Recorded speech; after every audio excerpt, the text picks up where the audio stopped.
You're all very welcome to this afternoon's Health and Communities meeting. I'm going to hand over to Seamus to take us through the notice and summons of meeting and members' attendance and apologies. Thank you, Seamus.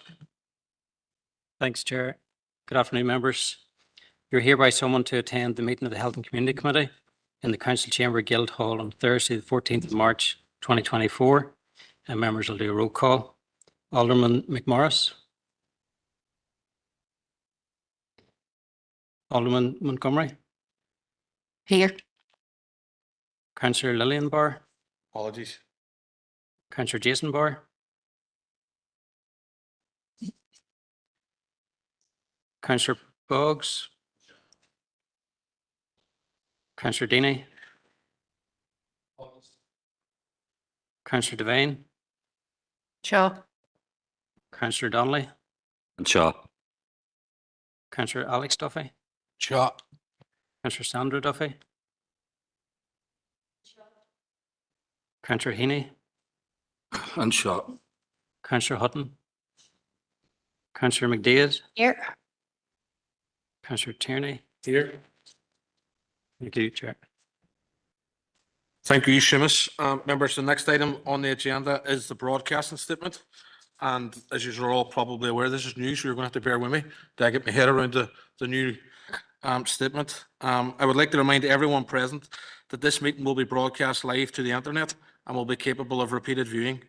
This broadcast may be terminated or suspended in accordance with our protocol. If you're seated in the lower public seating or media areas, it is possible that the recording cameras will capture your image, and this will result in the possibility that your image will become part of the broadcast.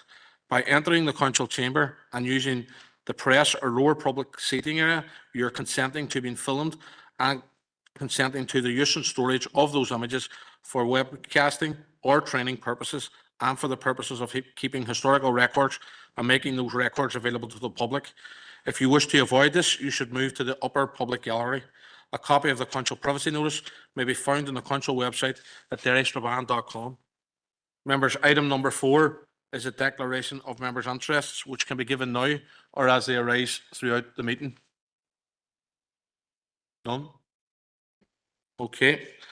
Moving on, item number 5 is our deputation, and we are joined this afternoon by Mr. Pat Brawley, Dr. Ciara McLaughlin, Ms. Lisa Moran, Ms. Deborah Ward, and Dr. Enda McSorley as part of the Strategic Planning and Performance Group for the Western Trust. I'm going to hand over to Pat now to take us through a short presentation, and as is normal, we'll have a time for question and answers after that. Over to yourself, Pat, please. Thank you. Thank you, Councillor Tierney, and good afternoon, members. We've been asked to attend and just give a presentation on the provision of out-of-hours services within the western area, which stretches from Mavati right down to Fermanagh. So we've just prepared some slides, and what I would propose to do is just go through the slides, and then at the end of it, either Dr. Ciara McLaughlin, Dr. Enda McSorley, or Deborah Ward would be happy to take any questions that members may have, if that's okay. So thank you, everyone. So I suppose the first slide is just to set the context in terms of Western Urgent Care is the provider of out-of-hours services within the Western area. And we, myself and Dr. McLaughlin, are members of SPPG who have responsibility for the provision, or for the commissioning of out-of-hours services, and that service is delivered on the ground by Western Urgent Care with Dr. Enda McSorley, Medical Manager, and D. Ward, the General Manager. So, and it is to provide urgent primary care services to patients in the Western area. And it's a mutual organisation. It's not part of the Western Health and Social Care Trust. And their clinics, we have 5 clinics stretching based in the Mavati, Derry, Strabane, Omagh, and Enniskillen. Next slide then, please. Just briefly to outline what is an urgent primary care in the out-of-hours period. And I suppose I should say that we commission services from GP practices, and they provide services Monday to Friday, excluding bank holidays, from 8:30 to 6 o'clock. And out of those hours, those services are commissioned by ourselves and provided in the Western area by Western Urgent Care. And the out-of-hours services for people who need urgent medical treatment that can't wait until the practice opens the next morning or whatever, be it bank holiday. Care is delivered through the GP out of hours is not intended to be a continuation of normal GP service, but rather is intended for access for the most urgent problems which can't wait until normal GP services resumes. And the clinical team that is within Western Urgent Care consists of GPs, advanced nurse practitioners, nurse advisors, pharmacists, and mental health practitioners. And that team has grown in recent years. Next slide, please.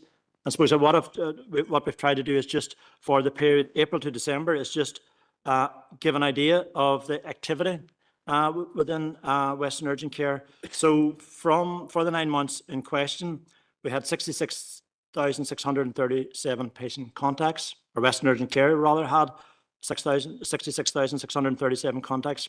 71 of those were they were able to provide advice by the phone. There's 25% of the contacts were face-to-face appointments, and 4% of them were provided through a home visit to the patient. And as I said, the team within Western Urgent Care is comprised of GPs, advanced nurse practitioners, nurse advisors, pharmacists, and mental health practitioners. Next slide, please. We just wanted to just give an outline of the patient journey. So any patient who contacts the out-of-hours service will first of all be triaged by a telephone or video call by a member of the clinical staff.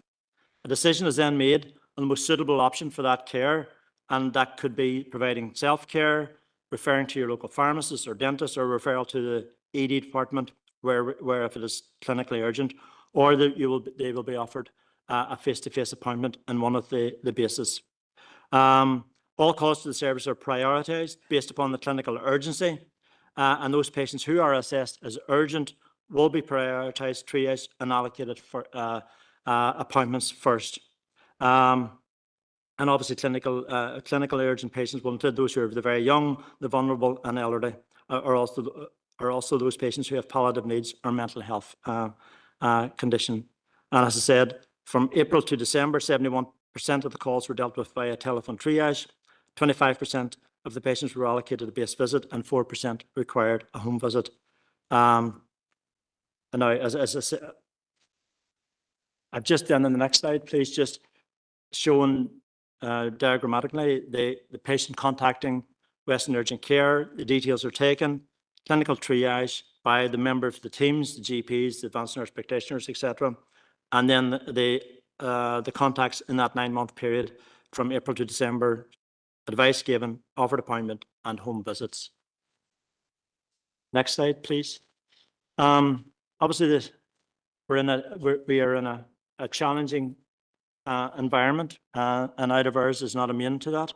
So I suppose the challenges are that filling the clinical rotas in Strabane, Limavady, and Omagh presents a challenge because we contract with the GP practices, but they are free agents in terms of whether they would like to work in an out of hours setting. It's the choice of the clinician to decide whether they would like to work in an out of hours setting. So, I said that the challenges in terms of retaining staff are because GPs are not contractually obliged to work in an out of hours setting.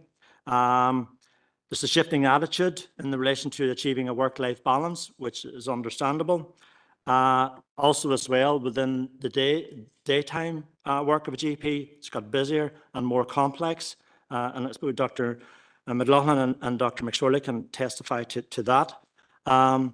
And also then as well, whenever GPs go to book their out of hours session, they are free to choose which centre in which they wish to provide or attend.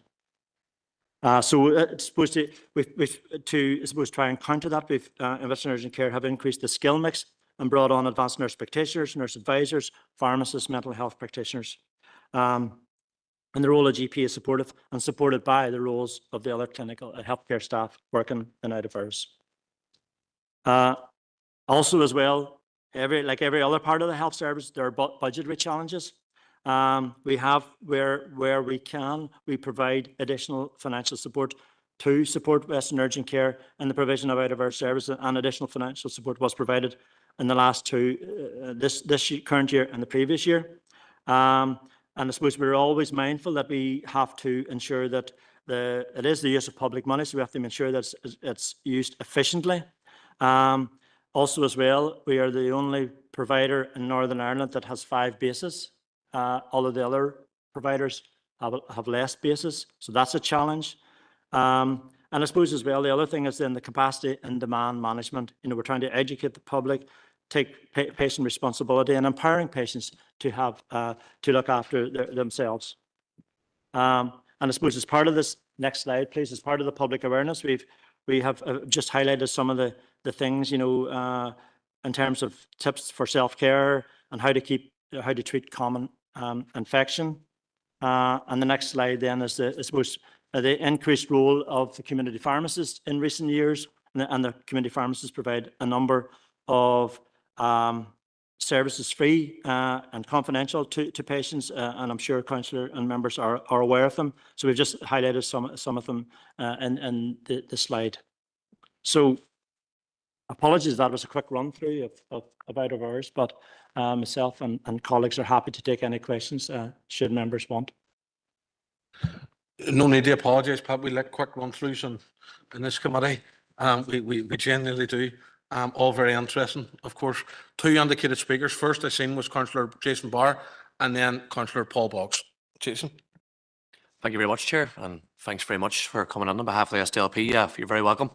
And it's very timely that you should come on here to present today. I'm a Strabane councillor, so it'll be no surprise that I'll be challenging questions on the lack of out of hours in Strabane. It's something that I'm sure myself, and I know Councillor Paul Boggs definitely would be getting messages regarding the lack of out of hours within Strabane town, especially for the size and the population of Strabane. So basically, I would like to ask how or what do you feel could be a resolution to this problem? And also, you say they're having 5 bases across the Western Division as the challenge. Again, how do you feel would be the best way to address this matter? Thank you. Thank you, Councillor Barr. Councillor Boggs. Gormugget, Chair, and on behalf of Sinn Féin as well, can I thank you very much for attending today. I suppose the questions that I have are kind of twofold, and it was myself that proposed that we brought the deputation back into council, and that was on the back of the representations in the lobbies that we're getting that Councillor Barr has alluded to from constituents. So the first kind of prong to that is from constituents, and they're raising the issue constantly about lack of access. And can I premise my remarks by I am not a doctor, I am not a clinician, and I very much believe that you people are the right people to make the decisions in terms of all this. You know what is needed. But I think it's helpful when we have discussions like this so that you can hear what we're hearing from the ground and try to respond appropriately. So Councillor Barr has outlined it. I suppose when we got the deputation from the Department of Health, or the Western Trust, which I think came through this committee or governance before Christmas, the main focus of their plan was keep people away from our bigger sites, from Altnagelvin, from the SWA, from Oma Primary Care and all the rest. Yet we don't have the services being provided at a local level in terms of GP out of hours, particularly in Strabane town, and I know all our councillors are well versed to talk for themselves in their own areas, but particularly for Strabane, it's not there. And people are kind of frustrated then because they feel then that they are taking up a seat in an emergency department where they may not need to be had somebody seen them more locally to be able to provide a prescription or be able to provide them with more guidance. And I totally understand there are different forms now, and I welcome that you can have a conversation with somebody over the phone and that might be adequate for you. You can have a face-to-face conversation remotely over FaceTime or Zoom or whatever, and that may do for you. But there are still a number of people, I would say, and again, I'm not a clinician or a doctor, that do not need to be in A&E, but they have absolutely nowhere else to go. So that's kind of the first part of the question. Is, suppose Councillor Barr has asked the question, what do we do to change that? What conversations are being had with the Department of Health, with the Trust? I know that when the Trust briefed us, you are a step kind of removed from them. So what collaboration is ongoing to ensure that is rectified? And then just a bit of correspondence that I got back from Deborah through Orla Begley MP's office was in relation to that the arrangements that are in place at the minute, particularly in Strabane, by removing those evening slots for GPs and other practitioners to be booked for, that was only a temporary measure. Can you give any indication of how temporary is that measure? You know, what are we classing as temporary? Is it 6 months? Is it 3? I know it's probably very hard to gauge, but I just want to make the point of you can't say temporary. And I don't mean you, I'm not getting that at Western Urgent Care, but nobody can say temporary and then that lingers on for months. That's like us saying we're going to close the recycling centre temporarily and then never reopen it again.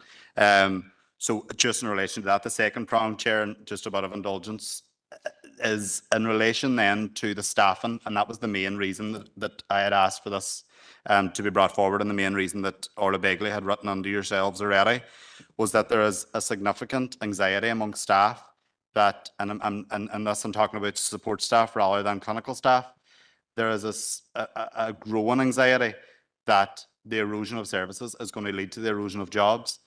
And we already have a situation, and can I declare an interest at this stage, Chair? Sorry, and I should have done it before. I have a close family member who is one of these support staffs within Western Urgent Care.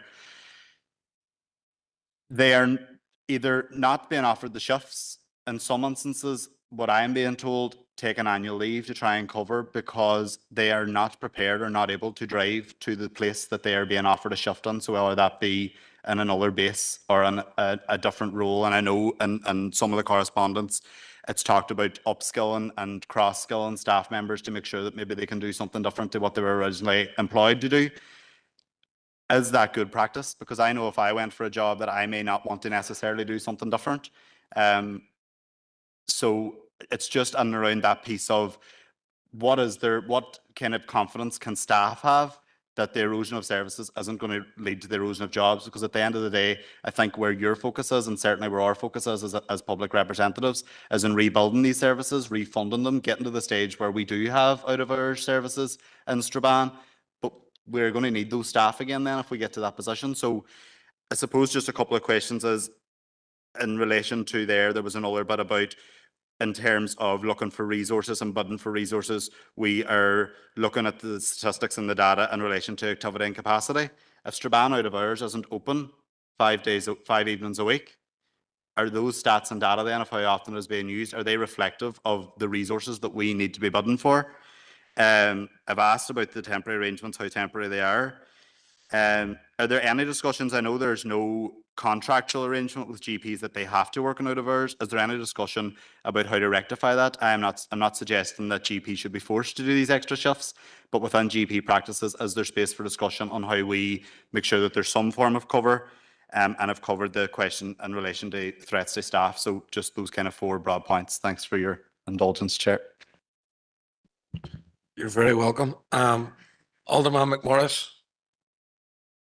Thank you, Chair. I think Councillor Boggs has covered nearly everything that everybody wants to say. I suppose, for me, we get daily, and probably you have heard it a million times as well yourself about the lack of access to GPs and just the very nature of even trying to get through in the telephone. It's just worrying for patients whenever they can't. I've had the experience myself where I've been phoning multiple times, so that I know pre-pandemic, it used to be there was a system where you went onto a queue and, even if you were told you were 30th on the list, at least you knew, you were progressing. Where the system at the minute where it is just, your phone calls cut off, you're not actually put onto like a queue or whatever, is kind of quite frustrating. And I suppose just another aspect is, we are seeing now in our ED departments where there's just lists and queues and whatever, and we have a lot of mental health presenting within the ED, do you know what I mean? And, I just want to see like where the clear vision is to, we had a deputation from the trust in regards to it, but we're getting more and more of these presenting into the ED, and it's just having a major effect on people when their experiences whenever they go to the ED. And I suppose another issue that I wanted to raise was about the staffing levels. I know in my practice recently, where you go into the treatment room, there's absolutely no staffing. They're queued out the doors, and and I believe they're working really, really hard, and it's not a criticism on what they're doing. There's obviously an issue with staffing levels, sicknesses, and definitely, they're probably under pressure. but it's just to see what your view is and how you are going to, suppose, tackle them issues, you know. Where our treatment room was actually closed down one day. They couldn't actually fit anymore into the treatment room, you know, and we've got to stage now where, you know, the treatment room opens at 9, the GPs open at 8, but the people are queuing from 8 o'clock to try and get that first 9 o'clock slot. So if you go into our treatment room at 8 o'clock in the morning, you know, you could be sitting there till 11 o'clock before you're treated. There's that many people on it.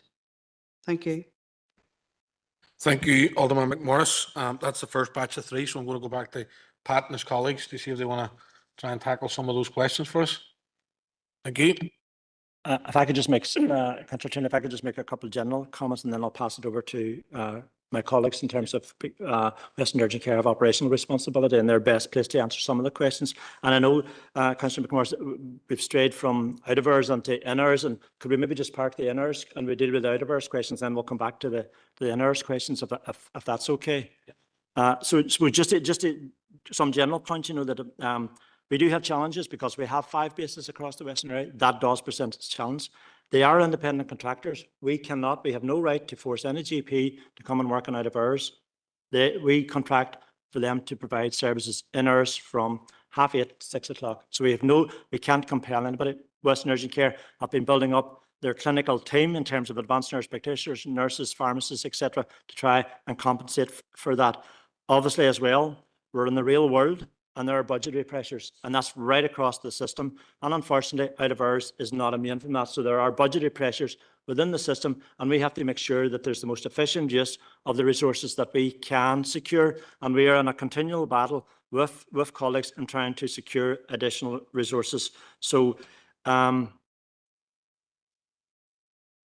that's just, I suppose, some general points, and then I'll pass over first of all to Dr. McLaughlin, and then Dee and that can maybe make some additional comments if that's okay, just in relation to the out of hours, and then we'll come back to the in hours, and I haven't forgot about it.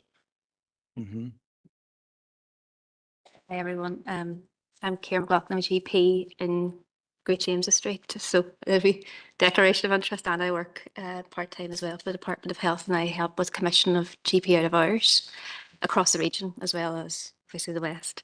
So I suppose in terms of, you know, what Pat had alluded to, a number of bases in the West, certainly the closest provider in the region in terms of number of bases would be 3. So it would be, so I think some providers operate off 2 bases, and some operate off 3, and Western Urgent Care do have 5 bases that they operate off, recognising that there's a big geographical area, but you do have big geographical areas in places like, say, the northern area as well.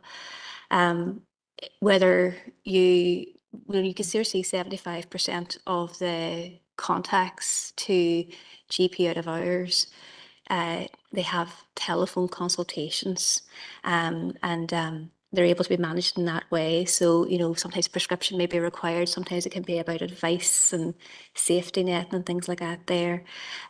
So thankfully, the people who do need to be seen is fewer in number than what they were, you know, maybe less than 10 years ago, when I think there was nearly 50% of patients who contacted service, you know, were seen face to face. So you do see a change in trend with the way we manage patients and their conditions. Okay, if you do need to be seen, and say, for example, you know, a GP needs to see you, if on a given evening or whatever, your closest base doesn't have a doctor at it, you will still be offered an appointment with a GP. You don't have to go to A&E for GP type issues, no matter where you're living, you know. So the big thing is to reassure people that unless people need to go to ED for an ED reason, you know, they will not be directed to the, you know, Elton Galvin A&E or the SWA A&E or anything like that there. But sometimes you have to direct them there for clinically valid reasons. So say somebody's, you know, ringing up and they could be a diabetic and they're having a bit of indigestion, but they have a history of having a bit of angina before. you'd be concerned about that patient in case they were having a cardiac episode.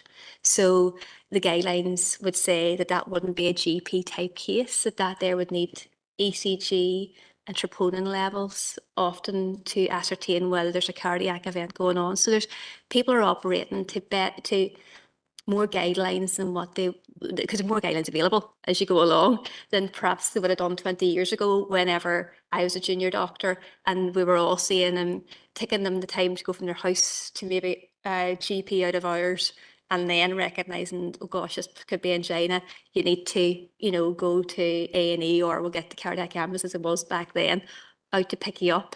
But that actually has better outcomes for patients. So, so sometimes people might think, oh God, they're always sending me to this. It's because certain sort of like thresholds have been reached in terms of clinical reasons why patients might be then from the telephone be advised to go to A&E or an ambulance arranged to take them to A&E. And I think certainly during the pandemic in particular, we've seen up for infection control purposes and stuff like that, there definitely a big swing to, the managing patients, their health conditions remotely. So by not bringing them in so that they could potentially catch COVID in a waiting area or, give the healthcare professionals, say, like the COVID. So we did have a smaller number of face-to-face visits back in the middle of COVID than what we have now. But I think we're reaching a nice sort of threshold where we're not quite as much as, nearly 50% of cases being seen face-to-face, so the acceptance of your medical advice being given remotely has definitely increased amongst patients. In fact, in my practice, we've gone back to the pre-COVID way of getting appointments, so the vast majority of our appointments are face-to-face. And some patients are going, but a telephone consultation would be fine, because it's sometimes a lot more acceptable to patients, even whenever you live in an urban area and your GP is in an urban area, to actually be, it's much more convenient for you to be able to say, do your thing and wait for the clinician to contact you and have your consultation, actually in a more convenient place. Home visits, no matter what, whether patients are, in McGilligan or down in Balik, they happen whether, no matter what's going on in terms of basis, so home visits aren't impacted upon this, but, I think it's just important for people not to be concerned because there's still, even if there's not a GP at your nearest base at the time, you will still get a GP or an advanced nurse practitioner or a nurse advisor or a mental health worker and stuff like that there dealing with your case.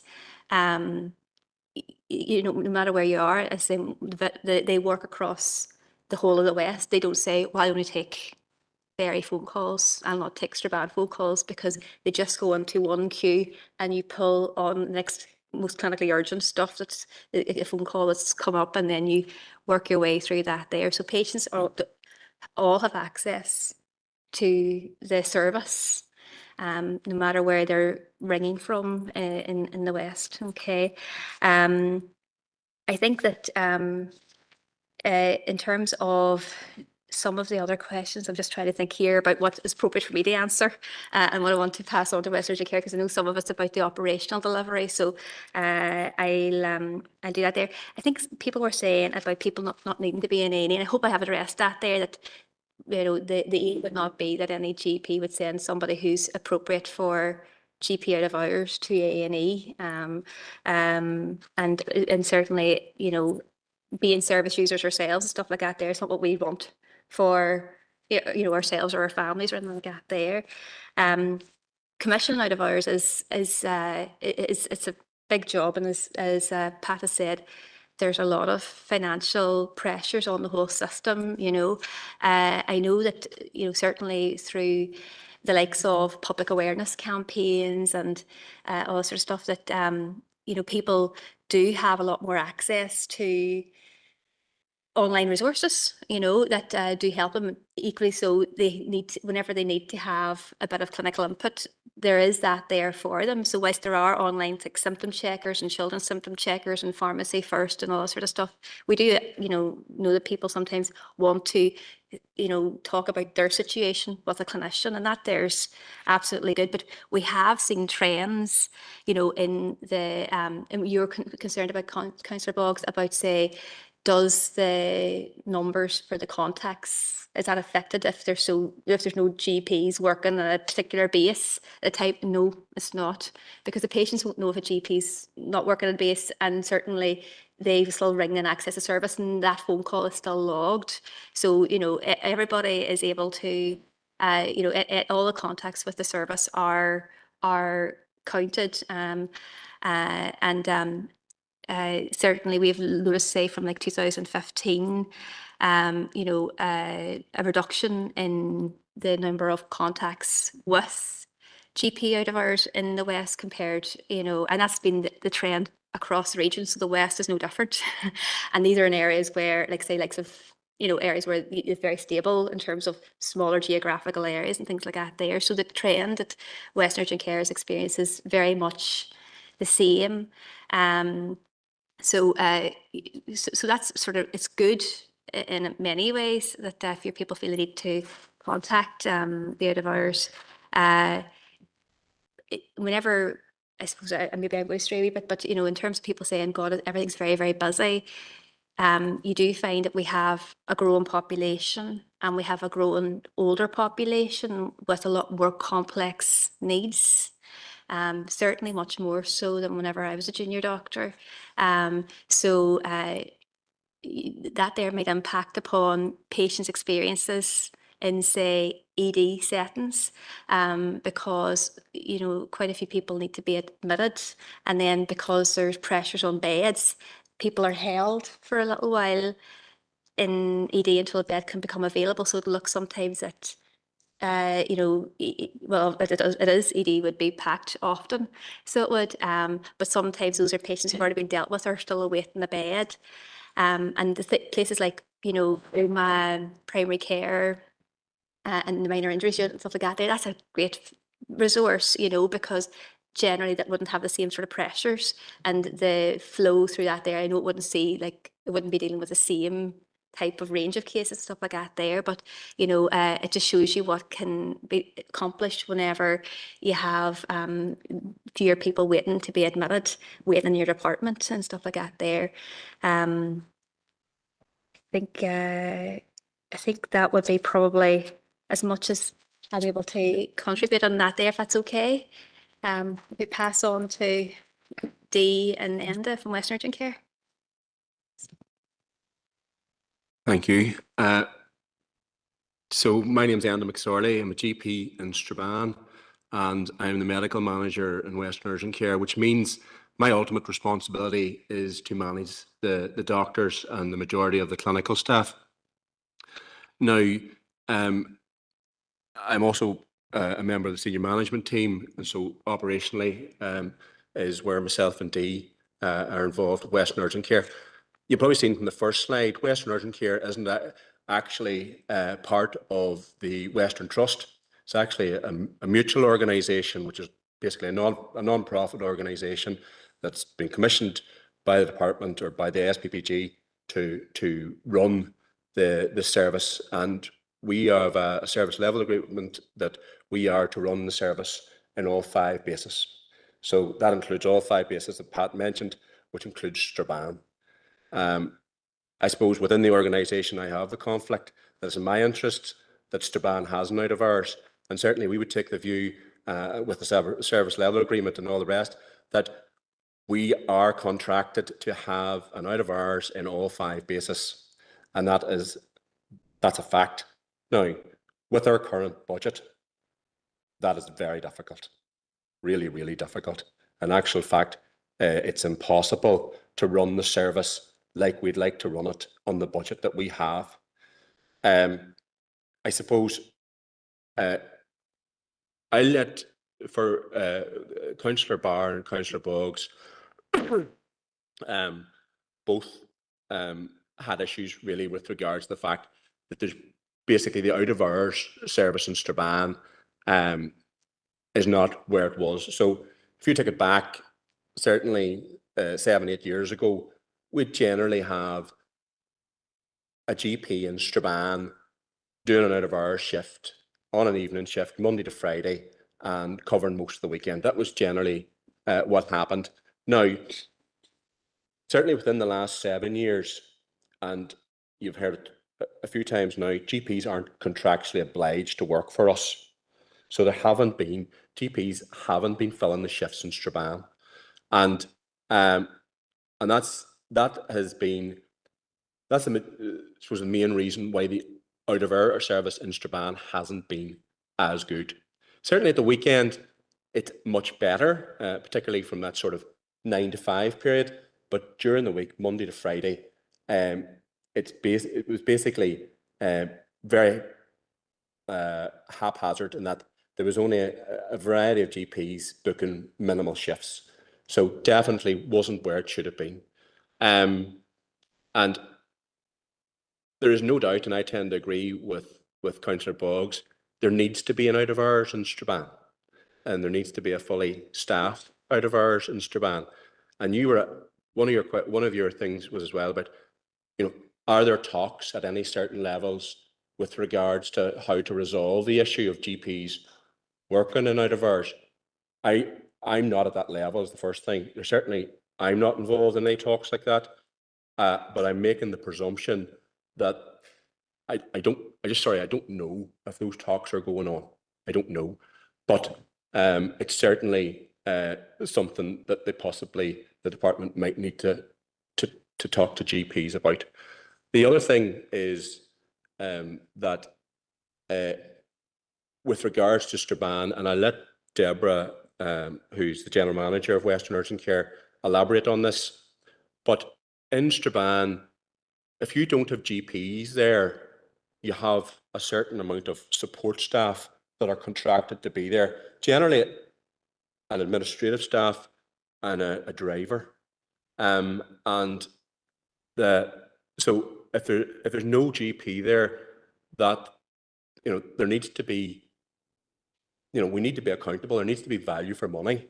So if you're paying people, they need to be working, and that's just it. You can't have people if you're paying wages, you can't have people not doing anything. It's very simply that would be where we're coming from on that. But and then you also asked the question, which is a really good question, because generally in life, when you see things going to be, temporary or whatever, generally in life, it's, next thing, it all closes or whatever. Truth is, we don't know.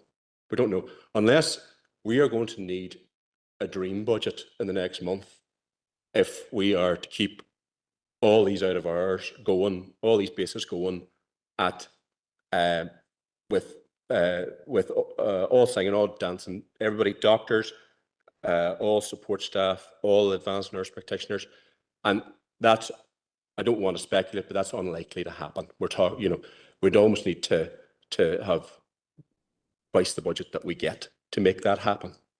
So I'm not, and then that comes to Councillor Barr's second question, I suppose overlap there, which is for all these, you started with Strabane and then you went on to ask about how are we going to resolve the issue for all bases, and it's difficult to know because it'll depend on the budget, and if the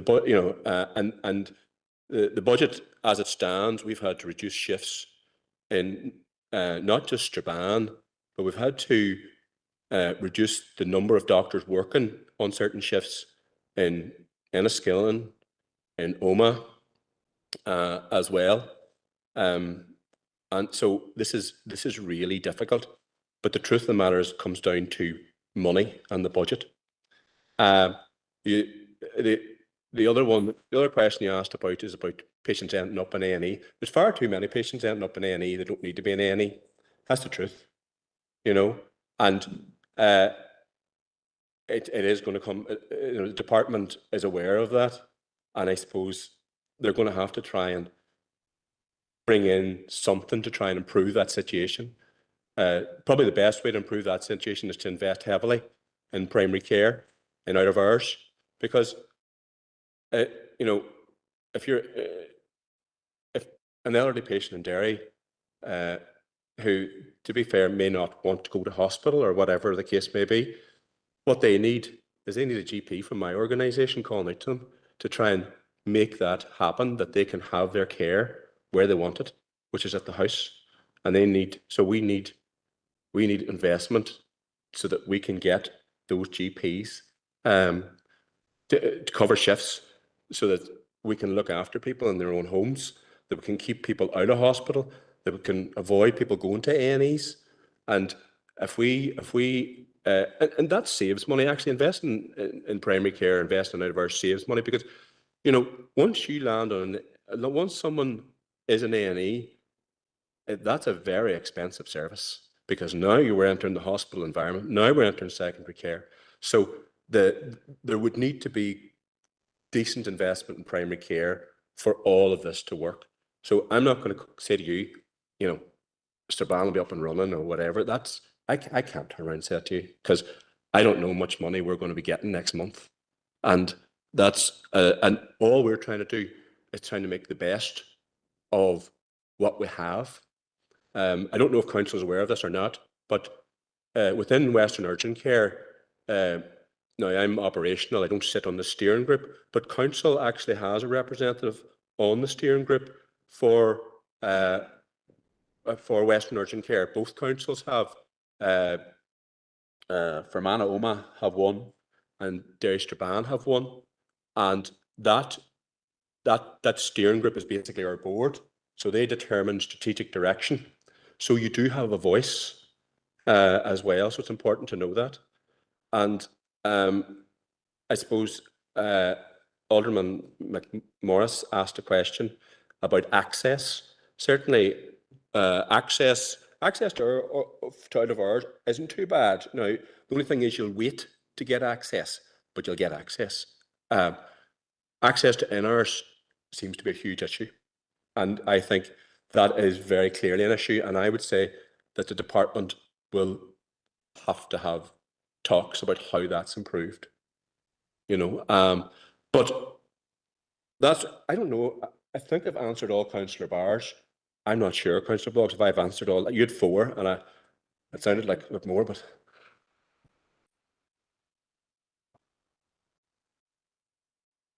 Thank you. I will come back to you, Councillor Box. Councillor McDade.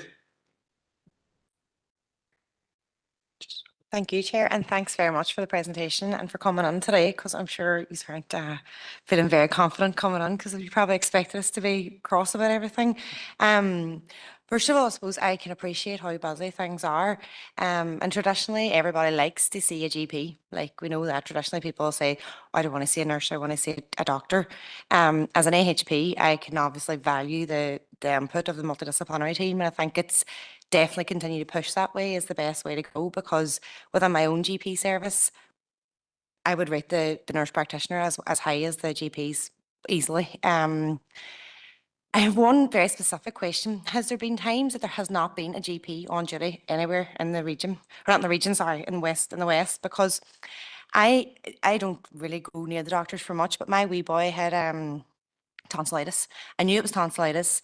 I kind of tried to hold him out, use Calpol, and then eventually the Friday night, I had to get an antibiotic, and I knew I needed to get an antibiotic. So I rang up and I just wanted an antibiotic. I didn't want him seen, but I was advised to go to A&E. And to me, that's a GP matter. It's a GP or an advanced nurse practitioner, nurse prescriber could have done that for me, and they didn't. I took him to A&E on the Saturday and sat there like a fool, you know, and felt that I was really wasting the space there, which I was, you know. So I suppose that's a very specific question. Is there ever a time that there's not a nurse practitioner or nurse prescriber or a GP on duty? And the other thing I just wanted to ask was, do you get feedback from patients? I can't remember. Is it the end of the phone call? Is there something about, you know, stay on the line, we want your feedback or anything like that? Just to suppose like the equivalent of like care opinion within the trust. Is there something like that for Western Urgent Care as well, so that that's feeding in then to the improvements that you are making throughout? Because there obviously has been improvements. When you look at the MDT, it's not just a GP anymore. We can access the right care at the right time. So, but that was it. Thank you. Thank you, Councillor McDade. Councillor Boggs? Very much, Chair, and it was just to come back to Dr. McSorley, and thank you very much to you both for really informative answers. And I know it's a very impossible situation to be able to answer everything because you don't always have them. But I suppose just two things to come back on is the threat to staff. I completely agree. If staff are being paid where there is other jobs for them to do within reason, absolutely. If you're being paid, you have to work. But I suppose my question isn't so much around the upset that it causes to staff. Is there a threat at the minute that if we do not improve service and we don't have a budget, are we looking then at those staff no longer being sent to do those duties, but that there may be a threat to them? I suppose to come back to Dr. McSorley, if we did have the dream budget that we talk about there, would you be confident, and I know maybe again an impossible question to give you, would you have confidence from the discussions that you have with colleagues that we would have people to fill those positions? Because I suppose the two-pronged issue is we don't have a budget, but would we have the people who we have talked about work-life balance that don't want to work in the evening, even if we had all the money in the world for this service? Would people be willing to fill those shifts? And I can come back. No, I won't come back because I don't want to ask you to let me in again. Can we find out who the rep from our council is on the out of hours steering group, please, Chair? No worries. I have carried the grid from the AGM in my bag from June until last week, and you might have seen me searching there. I don't have it with me, but we can find out, and that'll be emailed out to the councillors. I have no further speakers, so back to yourselves. Probably Dr. McSorley. I'll take a couple, and then for the workers one, I'll let Dee take that. So for your situation, there's no, it's ridiculous that you're sitting in A&E with your child. There is no doubt, and that echoes exactly what I was saying earlier on. There's loads of people sitting in A&E that don't need to be in A&E. All right, and that is, and what I'm saying is, if you invest in primary care, that will improve. But if we go back to your specific question, which there's never been a situation with nobody. Now, what there would be a situation is if we were beyond capacity, because that's a completely different situation.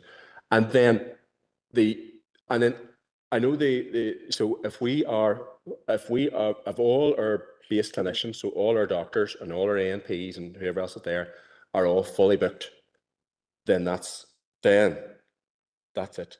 There's no more room for anybody to be seen. And I get your frustrations in that all I need is an antibiotic for your child. That's what you're saying to me. But as a clinician, I'm thinking about it a whole different way. I'm thinking, do I need to see this child? Have they any red flags? Whatever. So sometimes it's not safe just to prescribe. Sometimes, particularly with children. All right. That's a very specific area, and it was a very specific question. And I forgot your second question. Yeah. Oh, sorry, your second question. Feedback. The feedback we get, we used to get a literal detail. Just in relation to that, we do get feedback from patients, we get compliments and complaints, and we do use the care opinion system as well alongside the trust. So we have our own account on that where we would get feedback and from patients that way. And what we do on a quarterly basis is that we share a survey out to patients that have been in contact with the service over the quarter and ask them just for feedback on their experience of the service as well. So we do have options and sort of the mechanisms for receiving feedback, whether it's positive or negative, from patients. Yeah.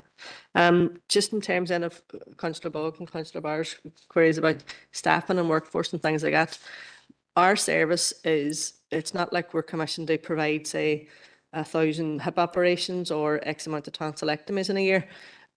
It's an unknown. We don't know from they pick up the phones and the phone switch on at 6 o'clock at night. Are we going to have 10 phone calls, 100 phone calls, or 2,000 phone calls? No. It just depends on what's happening on that day and time. Obviously, we know certain times of the week, we're heading now into the bank holiday weekend, we're expecting it to be busier. So we've got more nurses and more doctors working. So we know from experience and we know from the way things work, and okay, it's a 3-day bank holiday weekend this week. We need X amount of extra doctors. Next month, when it's Easter, it's a 4-day bank holiday. That means we're going to be even busier again on that weekend. So we know from experience and we know from the service when's going to be our busier times of the year and the busier times of the day and times of the week. So we would flex that in terms of how many extra doctors we're putting on, how many extra nurses and pharmacists that we're putting under the workforce.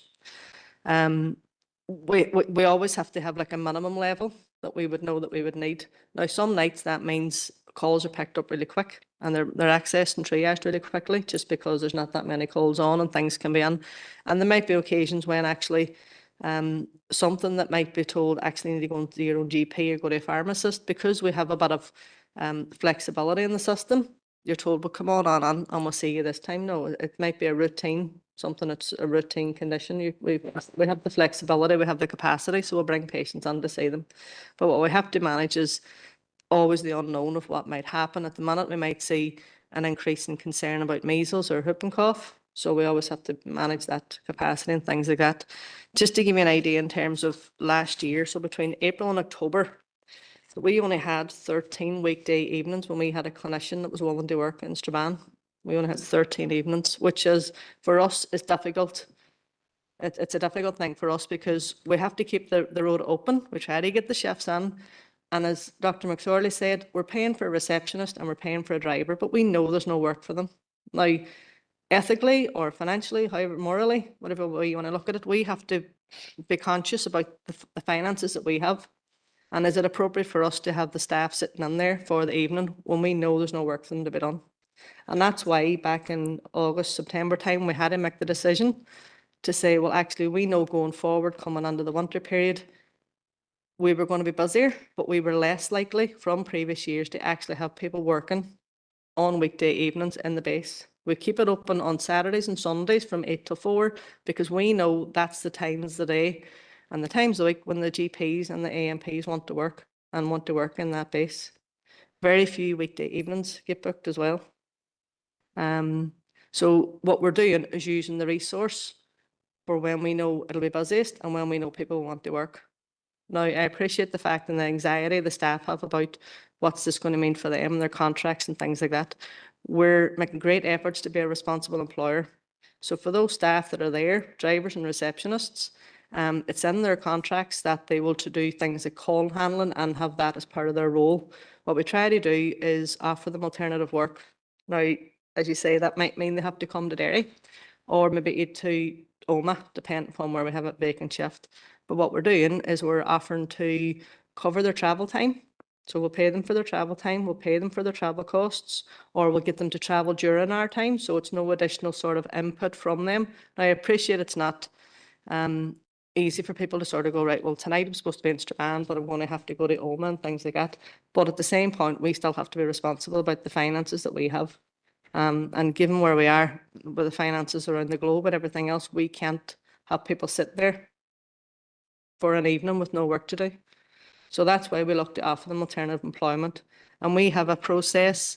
We've been through it with unions, we've been through it with employment experts to make sure that we have a very methodical process for offering those staff all their work to, because we're conscious we have a contract with them and we're to ensure that we give them something. And that's where we offer them alternative work. It might be, okay, we've no work tonight, but there's a shift doing the same job tomorrow night. Do you want that instead? Or we have a shift tonight in Derry as a receptionist. You might be a driver in Strabane, but we can move you to Derry to do a different job. And that's what we're trying to do is use the resource that we have and offer the staff alternative work. And then somebody might say, well, actually tonight's no, I'd rather do tonight, but I can't do tomorrow. And we say, well, do you want to use your annual leave? Because we don't want to be putting people at a financial disadvantage just because we can't offer them work tonight. And that's where we start to say, well, okay, you can use some of your annual leave if you want to. They don't want to do that. Then we have a thing called statutory guaranteed pay. And I'm sure some of you are aware about what that is. And that's what we offer the staff then at that point in time. As I say, and I take your point about it's temporary and things like that, but we're hopeful things will change. We'll hope something comes up that actually more clinicians decide they want to work in this case, we're talking about Strabane, but we're hoping that more clinicians want to work in the service. And therefore, that's why we haven't made any steps to say to the staff, sorry, but we need to end your contract. That's why we're offering them alternative work and keeping working with them in that time. And I've had conversations with the staff, I've had meetings with them, telephone conversations and email chains and things like that with them as well, where some of them have been concerned about, well, what happens, or what have you. But we don't want to sort of pull the pin on that now and say, actually, we don't need you anymore. Because as you say, if things change, we still need those staff down the line. And that's why we want to hold on to them. And that's why we're trying to work with them to keep them on the books and keep them working and keep them using the skills that they have, their experience of the systems and the clinical systems that we have, and keeping them working, really. Yeah, so at this point in time, we've said it's temporary. We made the change and took out the weekday evenings back in October time, I think it was. We've kept it going now until the end of March. Realistically, at the minute, it's still going to continue until the end of April, just until we see what happens. We are doing work with other colleagues, trying to increase more to work in the base. We're hopeful coming towards the summer months that we might get a few more working in that regard. But at this point, it's as temporary as that it's going to be basically a rolling month by month until we get more an indication as well about the financial budget that we have for next year. That would we have enough to keep people in there? But saying that, even if we got the budget increased, we would still have to be making these arrangements for alternative work if the clinical colleagues still don't want to work in the Strabane base. And it's a similar picture in Limavady as well, and it's a similar picture in Oma and things like that. No. So I hope that helps.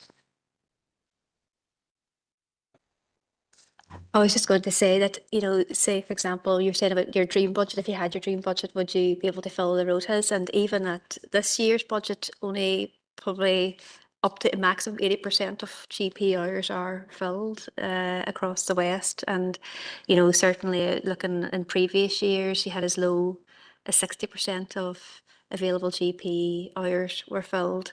That was, say, 2019-20.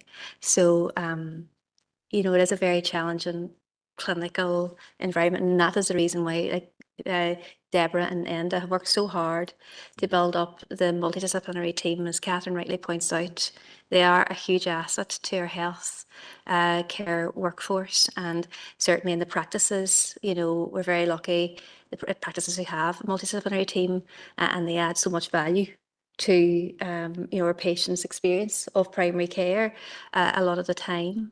So yeah, I just wanted to add that wee bit. Yep. Just to, again, to add some context to the contractual requirement, and this dates back to 2004. In 2004, the new GMS contract is like the Foyle Bridge, the new bridge. So this dates back to 2004. And prior to that, it was the 1990 contract. And under the 1990 contract, GPs had clinical responsibility for patients Monday through to Sunday, 24 hours a day. As a result of discussions in 2004, a new contract was agreed with the BMA, and in which responsibility for the provision of GMS services was specified Monday to Friday, 8 to 6:30, and then the out of hours comes on from 8 to 8:30, from 6 to 6:30. And that responsibility was then passed to ourselves in terms of ensuring that an out of hours service, urgent out of hours service, was available to the public. And I suppose that's where just to set the context of the contractual arrangements. Councillor Tierney. Thank you all very much. Councillor Donnelly. I'm good, Chair, and I'd like to thank you for being here today and the presentation, and to express my admiration for the line of work that you do. My glass is half empty, but all I can do is tell you how I feel and how the people around me, including family and the people that I represent. And when you do go to your GP, and a lot of times now it takes 3 days of maybe 100 phone calls to get through, and you're looking for a tetanus jag, and they send you to A&E or ED, and I do get, and you're maybe sitting next to somebody that who has cancer, and you feel terrible because what am I doing here, sort of thing. But I do accept, after listening to yourself, and that there may be other factors, and sometimes there may not be.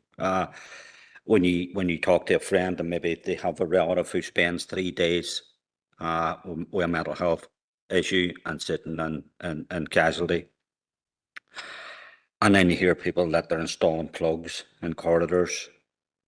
It creates a scenario that isn't good, and it's a crisis. And unfortunately, there's a lot of people who have lost faith and are very, very cynical. And that breeds and that goes on, and because you don't have a medical brain or you don't have that health service background, you can be forgiven for falling into that. But I think that we also have to look at them people and we have to say, well, if that's not the case and that's not accurate, but that is a perception amongst a significant section of our people, then we have to bring them back. We have to look at some way to say, no, make sure you phone your GP or make sure that you do, because I'm concerned that there's people now who've just given up and said, what's the point? And that's not a good thing. And you would see that in other, as elected reps, you'll see that maybe in the housing crisis, where people will say, well, my housing officer's no good and I need, and it's not true. Do you know what I mean? It's not true. And then they lash out and they want to blame other people who aren't responsible, and they just give up hope. And I think that, well, from my point of view, there's a lot of that out there. And some of it might be perception, some of it might be very, very real. But that, as I said, it breeds and it catches on. And that makes it very difficult for the ideas that you have and the plans and that for to get through to people. Is there any way that can be tackled? That would be the question. I know it's mostly comments, but it's just a reflection on what I'm seeing and what I'm feeling. Thank you. Thank you, Councillor Donnelly, for that. I suppose before I hand back, I have a few comments I would like to make myself. My glass is, I suppose, half empty as well. I have total admiration for all the work that you do, and we know that whenever we need your support, that you're always there. But it almost sounds to me as if what we're saying without saying it is that there's no service in Strabane, but it's okay because the people can go to Oma or they can go to Derry. And there's all different issues around that, which I understand. But that's almost what it sounds like we're saying without saying it. And I'm not a Strabane councillor. And Dr. McSorley touched on it in an answer from Councillor Boggs, where he said, I don't know if there's discussions going on, it's above his level, and I appreciate that. And it almost made me think, Dr. McSorley, that maybe we're speaking to the wrong people, because for Derry councillors, can you imagine if there was a service that was temporarily closed and we were told, but it's grand, don't be worrying, you can go to Coleraine or you can go to Enniskillen, you're still going to get cover, you're just not getting it where you're supposed to get it. And I think that's a major gap in the service.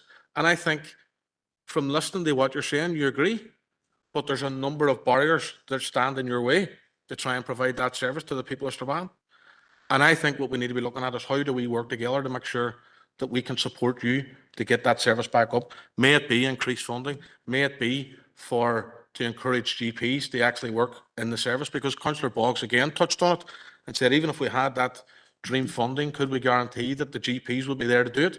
And we don't know if that's the case. I think this is a major issue. I really do. And I just can't imagine that if this was to happen in Derry, that we would come in here and people were given answers like we're hearing from a genuine position, and I accept that, but almost saying, it's not happening, but it's okay. Don't be worrying. You can go to Derry or you can go to Oma. I just don't think that that's good enough.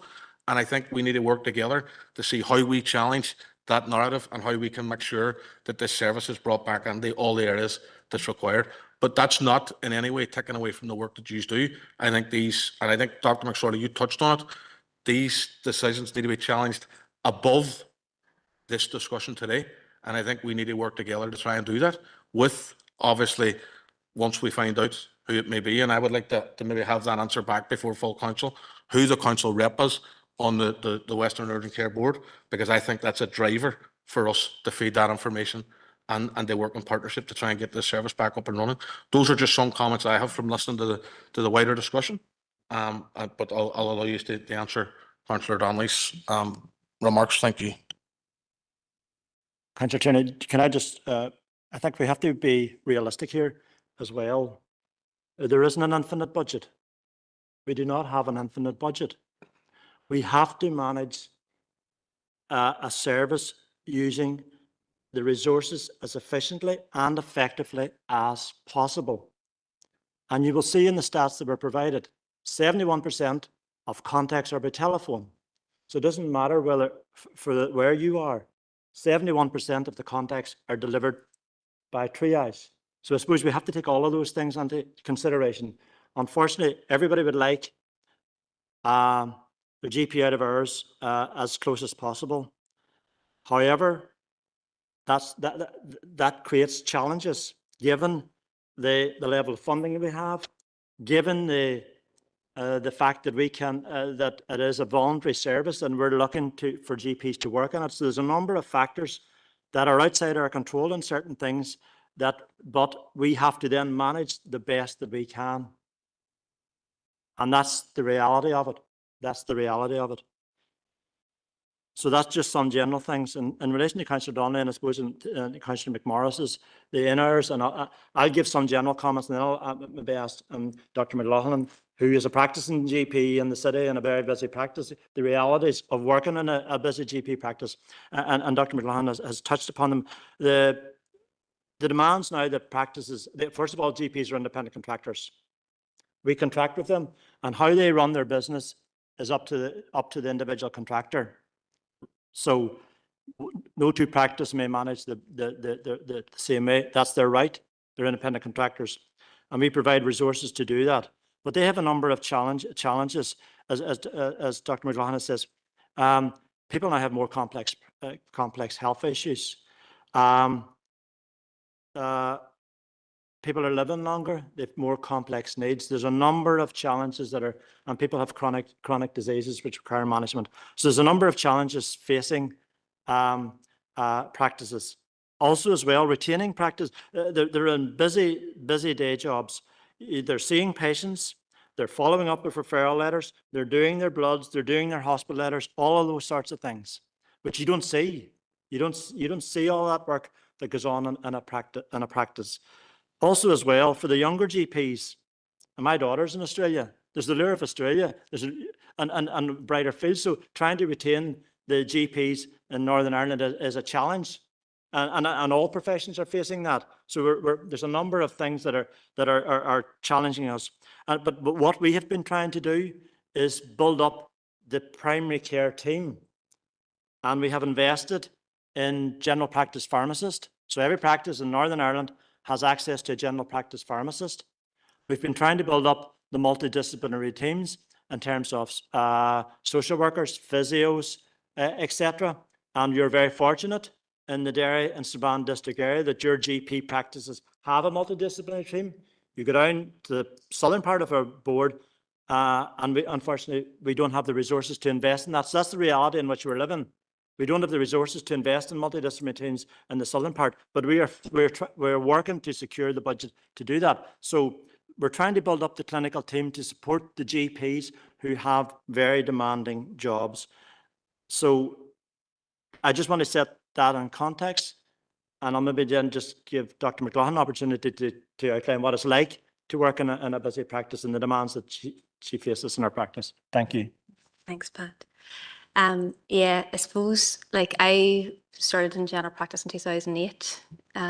So I was fully qualified by 2010 as a GP. I started work as a junior doctor in 2004. So just that's sort of my background in terms of how long I've been here for working at it. And I must say it's just really changed beyond all recognition. So I have 3 kids, and my husband's a GP as well. So we have a lot of care and responsibilities between us with our children, and we're very lucky that my parents help quite a lot with that there. I don't know anywhere else where, they'd be able to sort of accommodate our childcare needs, or we're, now the youngest is the oldest is a bit big now, he doesn't necessarily need to be looked after. We still need to be picked up from school and stuff like that there.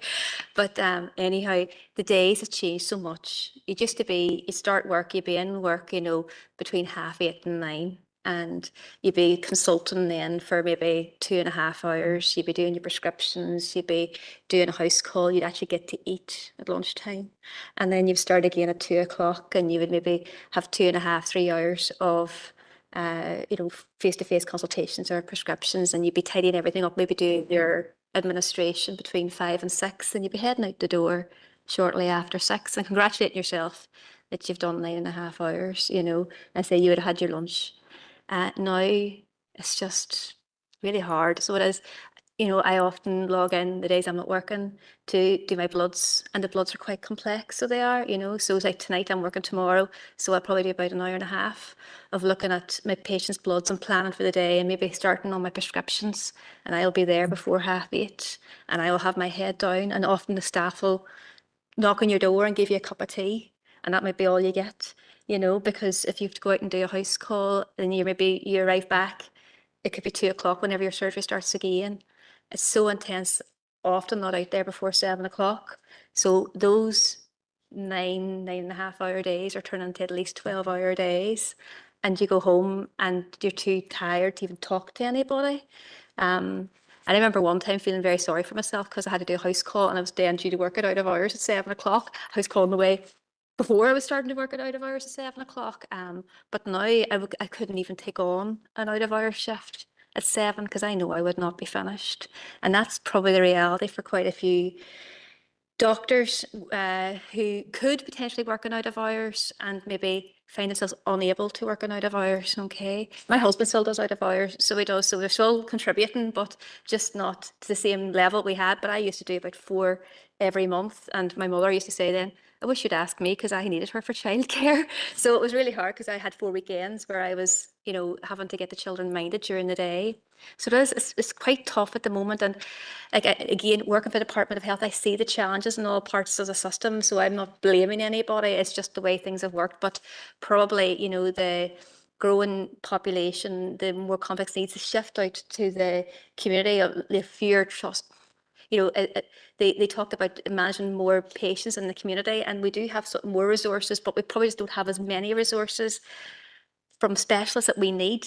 So the patients are a lot more complicated than what they were whenever I was training. So it is tough. It is tough to be a GP at the moment. And actually, probably in terms of pleasantness of work, I'd say out of hours, apart from the antisocial hour element, it's actually quite nice because you have a short episode of care and you sort them out and you do that. Whereas in practice, and I'm not complaining because we have a wonderful practice team and we're not particularly short-staffed, although we do struggle when people need to take their annual leave and stuff like that. There we find it very tight to the practice afterwards. But it's the out of hours work, relatively speaking, is a lot nicer. So it is. But I find it for myself, it's difficult. It'll be a difficult choice for me to make with the hours that I do already in the role. And I know some people, they may have children like young, but they might also then be looking after elderly parents or whatever. So because you have like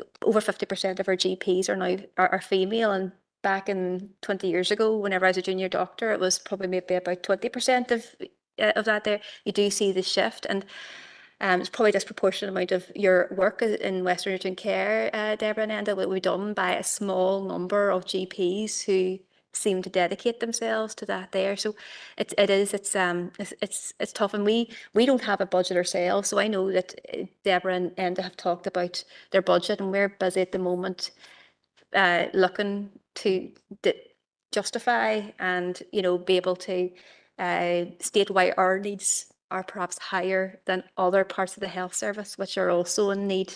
So every area is bidding, every part of the health service is bidding for more funds because everyone's experienced the inflationary rises between fuel, pay, everything that's sort of been happening over the past couple of years has been quite accelerated in the past couple of years, which I think is a big challenge, particularly for budgets.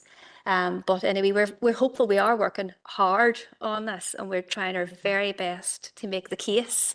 But just that we're all bidding for it. And I know in terms of like people were mentioning earlier about say ED and mental health patients and stuff like that, they're going. And I know like, you know, you sort of say, oh, but our needs are great because primary care can have big impact, but sometimes you need acute mental health needs and you know, you wouldn't want to be bidding and then they're not getting money, you know, so there's an awful lot of difficult choices that have to be had. And thankfully now we've got a hope because we got, you know, the health minister in place and it's, you know, he's the one who'll be making the decisions guided by, you know, his advisors. But we are certainly making, you know, strong bids for increased funding for primary care. But we acknowledge the fact that, you know, we are unlikely to get what we want or what we feel we need because of all the competing interests and the reality of the budgetary situation for Northern Ireland. Thank you, Dr. McLaughlin. Dr. McSorley, do you want to make a comment there? Thanks, Chair.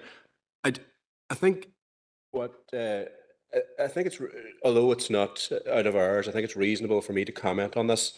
What Councillor Donnelly was saying, what Councillor McDade has said, what Alderman McMorris has said, very clearly all comes down to access, right? And it's in ours, access, I think, was what was more for Councillor Donnelly and for Alderman McMorris. And for if I was to be completely honest with you, Councillor Donnelly, my glass is half empty too. And Dr. McSorley, would you mind, just speaking on this? I said we've had some issues with members of the public who can't hear Oh. whenever they're watching back, so we've just been asked to remind people to speak on the speak microphone on the if you don't mind. Sorry. I know you want to speak to people. Sorry. Yeah, but it's just to make sure that the public can hear. But access is the problem. And at the cold face, doing this job every day, you can very clearly see that people are fed up with it. That people are angry about it. You know, and it's exceptionally frustrating as a patient myself, exceptionally frustrating to try and get access, etc. But I can reassure council that every GP out there is busting the gut. They're doing the best. That's it. They are doing their best. They have this overwhelming demand that they cannot cope with, and that has to be understood. You know, and as I was saying to Councillor Donnelly now was, yes, I'll be honest with you, my glass is half empty as well. And I suppose when you, at the start of this, Chair, you said, so who do we need to speak to? The truth is it's the Minister, you know, and I think that the Minister is probably well aware about access at this present moment in time, but that is something that Council may want to help with. Thank you, Dr. McSorley. This, as I've already outlined, in my opinion, is a hugely important issue, particularly for the people of Strabane. So I am going to come to Councillor Boggs, but I'm going to ask you, I've been very lenient with your last remarks, so I'm going to ask you to be very quick and direct because I want to try and get this meeting moved on. Absolutely, and I do appreciate it. I really do. I suppose it has kind of been answered, but I just want to know for the further work that this council may do, or indeed other elected reps or the public that are watching on. Dr. McSorley, you had kind of alluded to the fact that Western Urgent Care doesn't technically sit under the trust that is funded obviously by the Department of Health. Forgive me if I'm wrong, you had talked about it as some kind of service level agreement or arrangement. Do you see that as any kind of hindrance to solving the issues that we are facing in terms of out of hours care? Would it be easier if these things were looked at by a health minister, that it did come under the trust, that it was directly looked after as a more statutory kind of need under the trust rather than the service level agreement that it is? Because it seems like at the minute, from what you have said, the trust is here, the department's here to fund it, but out of hours is kind of a cloud that is floating around the two of them. Thank you, Chair. Truth is, I don't know whether you know. There's 5 out of hours provider in Northern Ireland. 2 are mutuals, ourselves and Dalriada, which covers the northern sector. The rest are run by trusts. The other 3 are trust run. I don't foresee if the trust took us over, that's going to make any huge impact on how the service is delivered. or I don't know if the trust take us over, will it improve anything? I suppose I just don't know. With regards to whether we're ever taken over by a trust or not, I just don't know. And I don't know if that will make any difference to our current situation. Could I just add as well, as Dr. McSorley has said, that there are 5 providers of out-of-hours in Northern Ireland. 3 of the areas, the Belfast, the South Eastern and the Southern area, are provided by and run by the Trust. They face exactly the same issues and pressures that Western Urgent Care and Dalriada Urgent Care are. I work in the Southern area as well. I have responsibility for the Southern area, and it's managed by the Southern Trust. And I can assure you they face exactly the same pressures. And they all operate under the same terms and same service level agreement that they have with ourselves at the Department of Health. Sorry, I just wanted to add to that. Obviously, as a mutual, we have different sort of pay structures to the colleagues in the trust. And therefore, we ourselves in Dalriada, we have the highest fill rates from all the out-of-hours providers. Basically, what we feel is based on the fact of we can pay higher rates than the colleagues would get for doing the exact same job in a trust. So we actually have more cover and more clinicians working for us on a daily and on a weekly basis than the colleagues in the trust, which we feel comes back to the rates of pay that we can pay. We're not limited by Agenda for Change in that regard. So we can offer more and a more attractive working environment. So going to the trust may not be that as attractive to colleagues to work in that arrangement. Thank you. I was wondering when you were going to come in. Alderman Hussey. You need to switch on your mic, Alderman Hussey. Sorry, I missed the presentation. It's just your last comment. You said that the trust are dealing with exactly the same issues as the Western Urgent Care. Is that correct? Why have 2 administration teams then dealing with the same things? Sorry. Why have 2 administration teams dealing with the same things? Well, the Western Urgent Care have responsibility for looking after the patients within the Western area. They need a management structure to manage that. And exactly the same situation applies in the Northern area, the Belfast, the South Eastern and the Southern area. They have responsibility for providing out-of-hours services to the patients within their trust area. They need a management team to manage that. So there's 5 actual management teams, 5 providers. The rationale, I suppose, is quite often, I mean, I've been about as long as the NHS has been about, and it seems to me that admin has built up and built up and built up over my 75 years. And it just makes me wonder, that's the perception that's out there, admin overriding practitioners. But maybe that's the way it is nowadays. I mean, I think we've reviewed, we would commission all the out-of-hours services, and certainly you would find that the mutuals are particularly lean in this, that they are not overly administered. They're a small, efficient team, but their sole focus is the provision of care in the West. Even if we were to have one provider across the region, you'd probably find that you wouldn't have much fewer people who were administrating it, because you do need that level of care. But I accept that, say, in the likes of the trust, you might have the trust teams that are looking after GP out-of-hours would also perhaps have a role in A&E or urgent care centres and things like that. So they might have 3 portfolios and stuff like that there under their belts, so they might have more people to call on. But yeah, I mean, I don't think there'd be any efficiencies in terms of compared to Western Urgent Care and how they would be able to run it any leaner.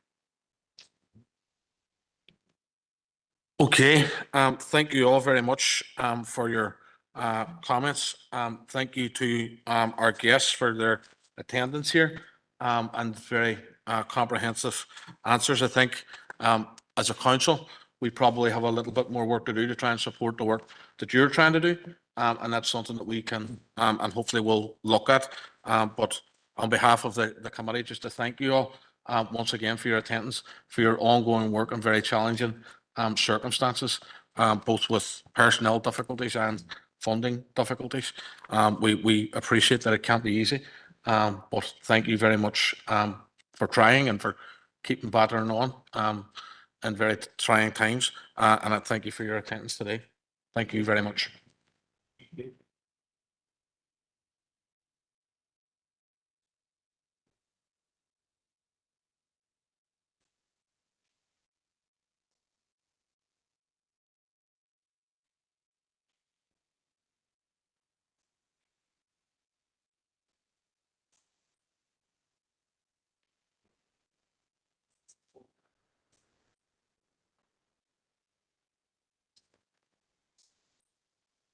As you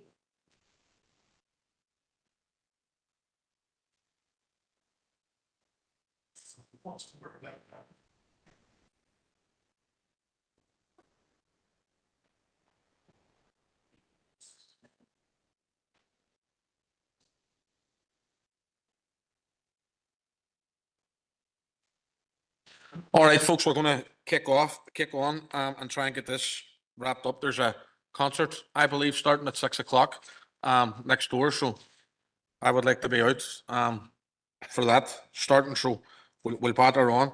Chairperson's business. You'll be delighted to hear that I have no chairperson's business, but hardly surprised to hear that Paul Boggs has got an issue that he would like to raise. So, Councillor Boggs. I'm going to have a lot of reading to do at the next minute, aren't I? I'm going to have to make sure that it's all right.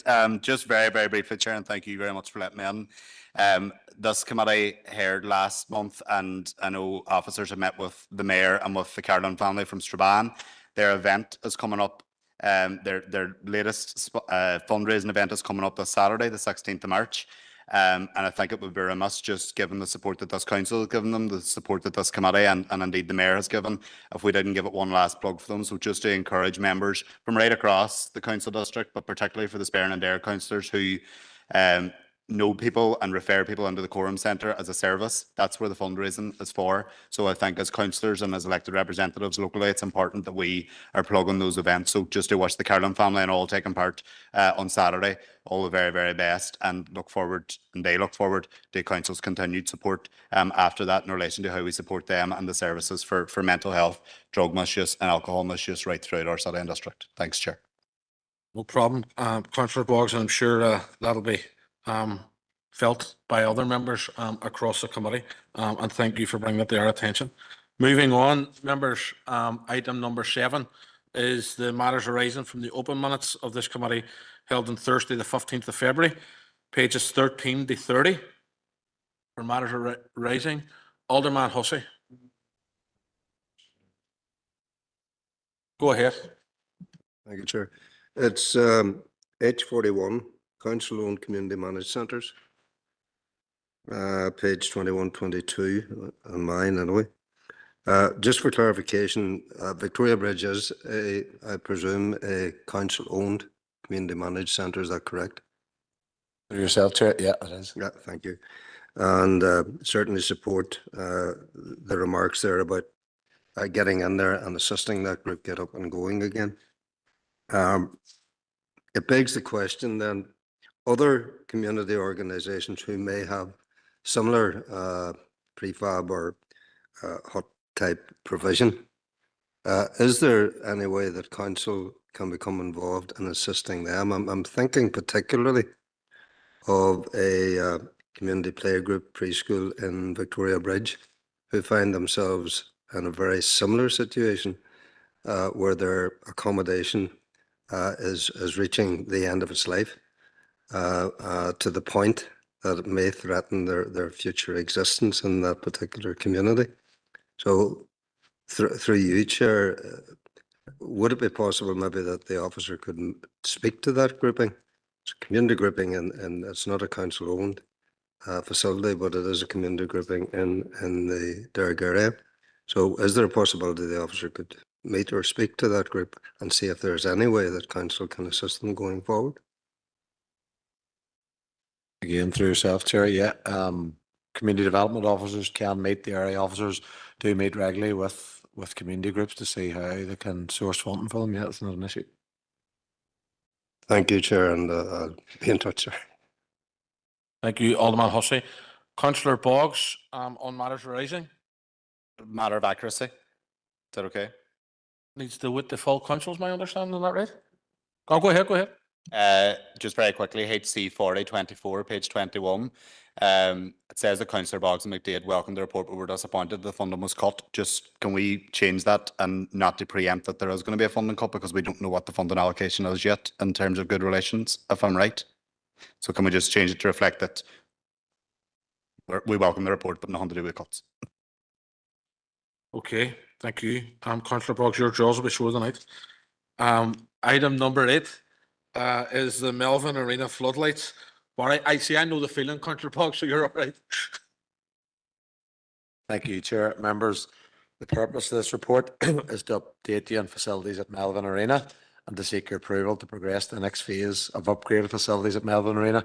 Members, you'll be aware that any capital projects have to be approved through capital working group, but there was a motion went in with regard to this particular facility, and members will be aware that the initial plans and the money spent by council and upgrading that facility was to meet the IFA intermediate criteria. Unfortunately, the other phases of the project, which included the floodlights, which are particularly pertinent to the Science Swifts ladies, weren't completed at that time.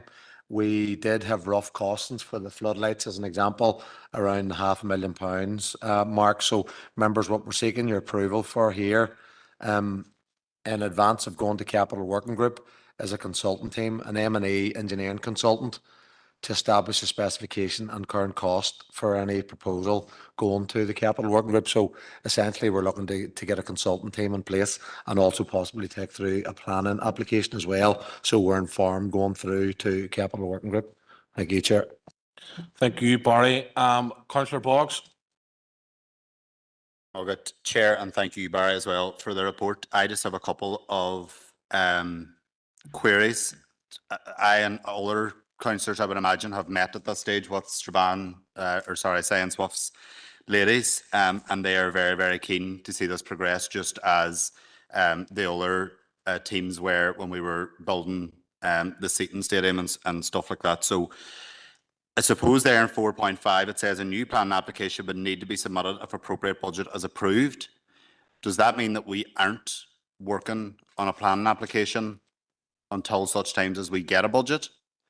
And I suppose, because it just looks to me then like we're holding something up, I would imagine that it would be best that if we were shovel ready, but maybe I'm reading that wrong, or it's just the way that the report does.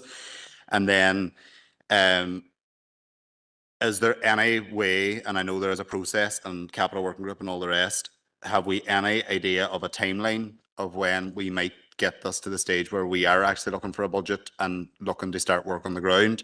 And if there is a timeline on that, is there anything that we're done to speed this up? Whenever I met with the Science Swifts Ladies Committee, they expressed a lot of issues in relation to the accommodation that they have at present. While it is fit for purpose and allows them to do what they need to do, things in terms of like their supporter numbers are down, parents find it much harder to get children to games because of the extra distance that has to be travelled, and all the rest that I'm sure people will understand. So just those questions on around the planning and the budget link, and then is there anything else we can do to expedite it a bit quicker through the process? Thanks, Barry. Thanks, Chair. Through yourself, Chair, I'll answer those questions in reverse if you're happy enough. In terms of this proposal and the floodlight, and that is for their senior team and to meet the criteria that's required through the governing body. So this won't really impact upon their youth and younger teams. This facility will be available for competitive games. It's not that the floodlight will go up and the facility is available for training. So that won't impact on their numbers at youth level. In terms of what we're asking for from members is that the M&E consultant would be appointed to ascertain the cost, but they had also developed a programme. So that would be the next steps. Once that consultant would be appointed, that would give you a timeline of when we would have a cost. But the suggestion that I've made there as well is that this consultant would also take forward a planning application and that would give the overall picture that then we could bring to Capital Working Group. Members will be aware there was a very vocal opposition at times to the first phase in Melvin, so we need to be pretty detailed around this. Community consultation, the residents' consultation, particularly when it's something like floodlights. So that will be part of this next step, and then bring it into capital work group, informed with all of that information. Thank you, Barry. Councillor Barr.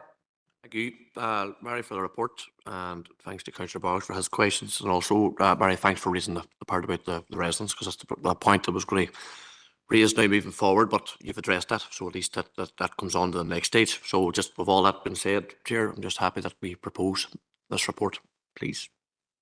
Okay, thank you, Councillor Barr. Alderman Hussey.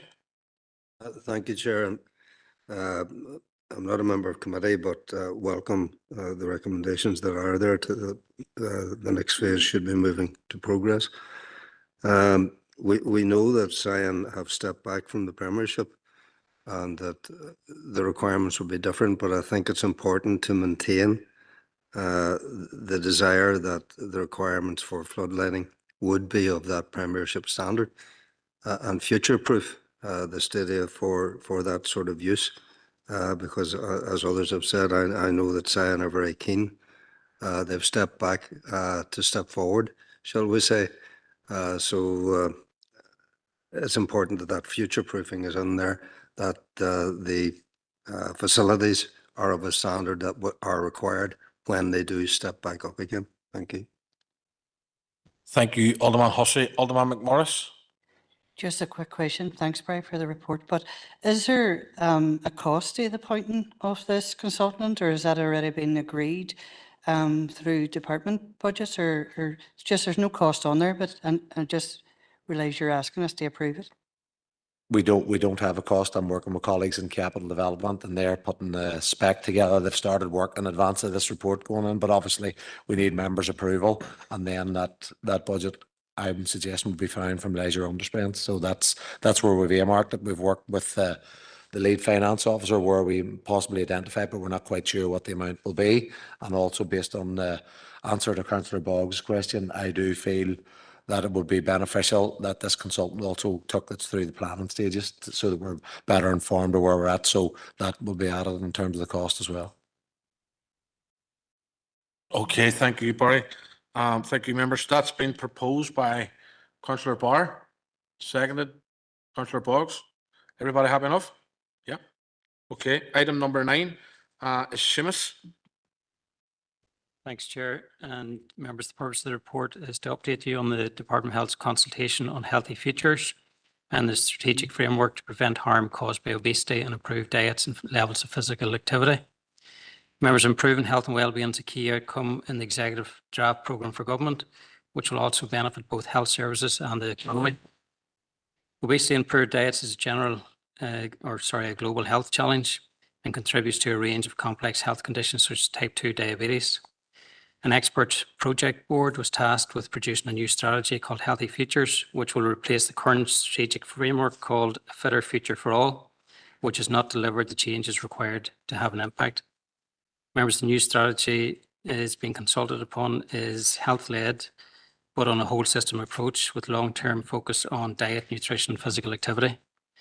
And Chair, an officer response to the consultation document has been prepared for members' consideration and approval. Thank you, Seamus. Councillor McDade.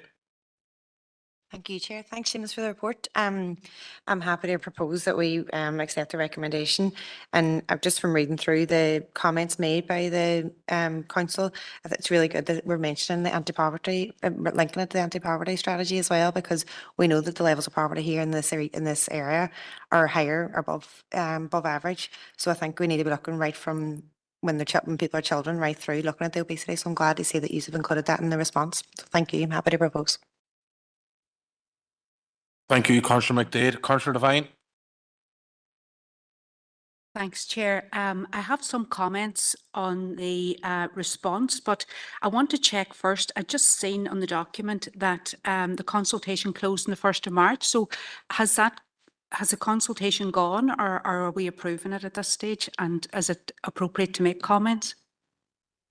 The consultation, as you rightly say, is closed. So we submitted a response subject to council approval.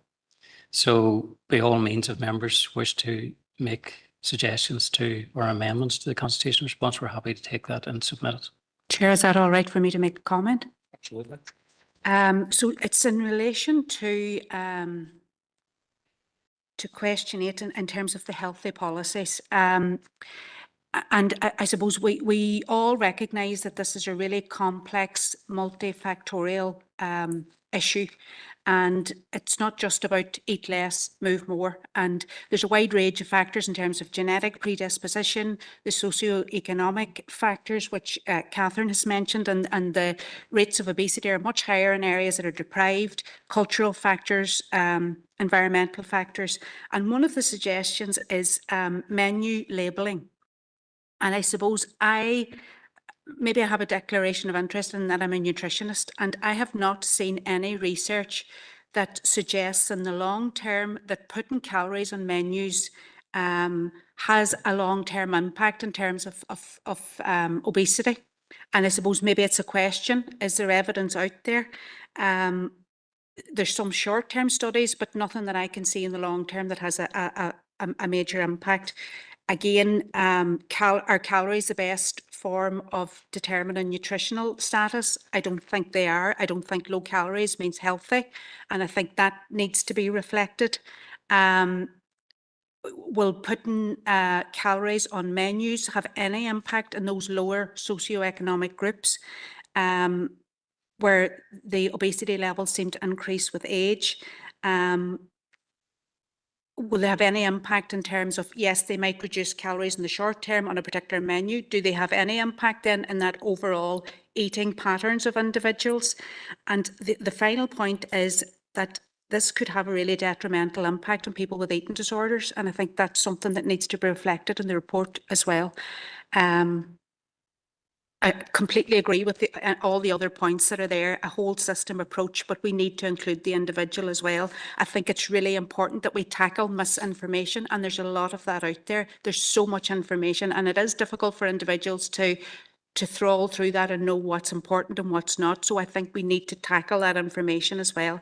And it's really important that we tackle body shaming, and that organisations that do that or promote that kind of culture, it's very important that we tackle that as well, and that's reflected. So really welcome, and I'm happy to second. Really welcome that that the strategy's been put together, and it's definitely very important, but I think those points are important as well. So thank you, Chair. Thank you, Councillor Devine. Some very important points there that should be included. That was proposed by Councillor McDade, seconded by Councillor Devine. Everybody happy enough? Yeah, okay. Moving on, item number 10 is LIFE project, and that's Seamus again. Thanks, Chair, and I'll be brief. The report outlines the history of the LIFE project, whereby 3 saplings are provided to service users who register a LIFE event, such as a birth, death, marriage, or civil ceremony, and is approximately 4,000 per year. The project's original aim was to help improve air quality in the council area. However, health literature and messages appropriate to the occasion are distributed when a LIFE event is registered. The position paper also provides an insight into the activities undertaken and how it contributes to the commitments on sustainability, climate change and biodiversity. Chair, it's recommended that members continue to support this project with continued financial assistance from the Public Health Agency and support from other partners, including the North West Regional College. Thank you, Chair. Thank you, Seamus. Any comments? All right, Councillor Heaney. Thanks, Chair. No, well, it's really just the welcome. Thanks, Seamus, for the report. Like it's obviously an excellent initiative that's been running very successfully for a number of years now. So I'm happily propose that we accept the recommendation. Thank you, Councillor Heaney. Alderman McMorris. Thank you, Chair, and thanks for bringing this forward, Seamus. It's one of the nicest projects that I've heard of in a long time. It is really, really lovely. And but I know somebody who was married last year, and I actually contacted them. They had a civil ceremony, and I asked them, I said, what did you do with your tree? And they hadn't. They don't know nothing about it. So I just has everybody been offered it? But I just wanted to say, how much take-up is there in the saplings? From everybody that's been offered it, what percentage of take-up is there? You, Chair, I suppose when the project initially started, there was close to 100% take up. Then during the pandemic, obviously registrations then were carried out remotely. So we were able to continue providing saplings to some registrations. There probably has been a gap in terms of uptake since then, but we're seeing a pickup in the last year or two, and we hope that'll increase going forward. Where there hasn't been uptake, no way, those saplings have been planted during community planting days, and so they've been utilised. I'm happy to second that as well. Thank you, Alderman McMorris. Councillor Barr. Thank you, Chair, and just on behalf of the SDLP, Seamus, thank you very much for the report. And just to commend the work that the LIFE project does throughout this council, and it's a brilliant initiative, I think, with giving the trees out on the birthdays, marriages, and other things, and it really does promote promotes people to do that right throughout across the council area, so that is to be welcomed. But as Alderman McMorris says, hopefully it has been given out every time and it has been used to its full potential. But thanks very much. Thank you, Councillor Barr. Alderman Hussey. Thank you, Chair. My own father-in-law passed during COVID because of COVID, and I'm not aware, again, like Councillor McNorris there, of the family having been offered when they would have went to register. They would have registered in Strabane, I presume. But it's something that I can check. And I suppose it's a case, what we're being told is the saplings were offered, but not always taken. So that'll something I need to check on. But certainly it's a fantastic project. Yep. Thank you for that, Alderman Hussey. Councillor Boggs, did I see your hand? You did, Chair, and just a very brief point in the back of Alderman McMorris and Alderman Hussey, and it's a similar point. Can I ask, are they always offered, or is it up to the service? It's classed there as a service user. I don't know if that's the right term, but I know for a fact I am the registrar, or the person who registered my grandmother's death. I know that for a fact, and I have never been contacted about a tree for my grandmother's death. So I don't think I have to declare an interest because I'm just using a personal story, but I know for a fact I haven't been, so I don't even need to check that out like Alderman Hussey or like Alderman McMorris. So what is, and that too is a Strabane related registry. So I'm not dissing anybody in the Strabane Registrar's office, but what is the process? Should you be contacted afterwards when you go and lift death certificates? What is it? Members, if an individual attends either of the offices in person to carry out a registration, they will be offered a tree sapling there and then, or should be, and we can follow up with individual circumstances or cases referred to. Those that are registrations that are carried out remotely, they will be offered over the phone if they want to come in and collect a tree sapling, and very often they do as well. Thanks for that, Seamus. Councillor McDade. Thank you, Seamus. And just very briefly, I got a tree or a sapling whenever my middle boy was registered. And do you know what? It was lovely. I remember going down to the tap house then for my lunch, and it was just a thing like, oh, we're going to plant. No, we haven't planted it, but do you know, like we got it, and that's because we had two weans under two. I know. Still under the pram 4 years later. But you know, like it was lovely, and I remember being delighted. It just never got around to doing it because I had two weans under two and then another one very quickly after. But we were offered it, but maybe it was because we were in dairy. I don't know. But thank you. Alderman McMorris. Just a quick question, and I think Seamus kind of answered it, but I was just thinking, you know, it is such a lovely thing to mark, you know, because if somebody has a birth, they can watch a tree growing with their child, and just the reflection of it and everything. And not only that, but the environmental impact it has. But if we know people that you know, weren't offered a tree, is there a case where we could maybe ask them to contact, or could we contact yourselves to maybe avail of that if there is trees available for backlog? Yeah, through you, Chair, we'll try and accommodate anyone that makes that request, yes. Okay, that was proposed by Connor and seconded by Alderman McMorris. And I think everybody's happy enough, apart from Councillor Boggs, who didn't get his tree. However, Um, we'll move on, members. Item number 11 to 15 is open for Declaration information. of interest. Just to point out, Declaration of interest in First Castle Presbyterian Church. I'm a committee member. okay, thanks for that. Just to point out, item number 15 is a standing item on the agenda. There's no report this month, but members can raise any issues if they have them. Doesn't mean you have to have them, just means if you have them. So anybody on 11 to 15? No? Alderman McMorris?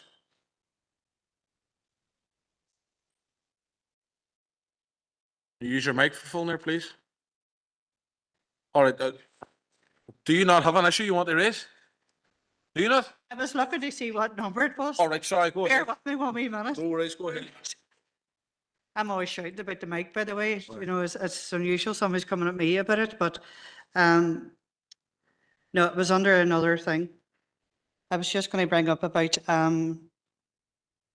we got an email today for Randy from Ryan, I think it was, basically, and under it was about, they were saying about know the prices of swimming and over 65. I was going to raise an issue on that, you know what I mean, but I couldn't find the number here. 13? 13. We passed that? No, we're all between 11 and 15. All right, okay. I was just going to raise an issue about that. You know, we were talking about the price structure of over 65 and 75s. And we received an email today from Ryan Deehan, and it basically was saying about, it was about the Be Active, tackling barriers to participation and consultation.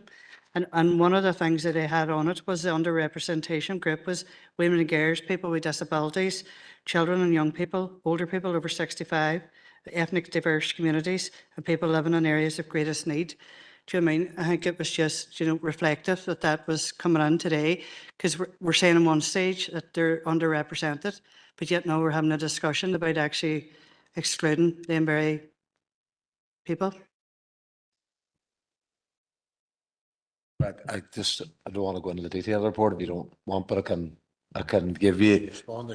So through yourself, Chair, the report, there was a number of council motions that went in regarding over 65, over 75s. We equality impact assessed it.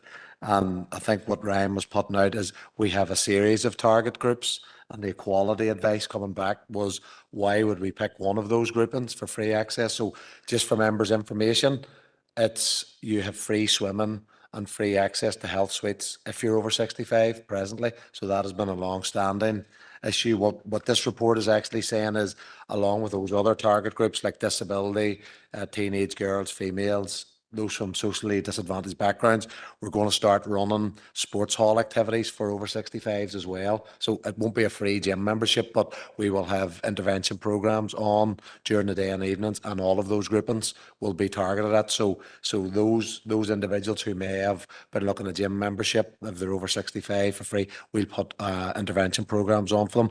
And that meets our equality requirements as well, that we're not giving free access to one group. It'll be a program for all of those groups. That's great. Thank you. Thank you, Alderman McMorris. Councillor Duffy, you all right? No, not? I didn't get an email from Ryan, so I don't know what we're talking about. Did it go to everybody or? Right, okay, okay. Ah, right, okay. Okay. Just through the chair, it's probably in relation to your strategy in terms of our sports development, physical activity strategy, and it's a consultation with community groups seeking their feedback around those target interventions. I think I didn't get the email either, so. Right.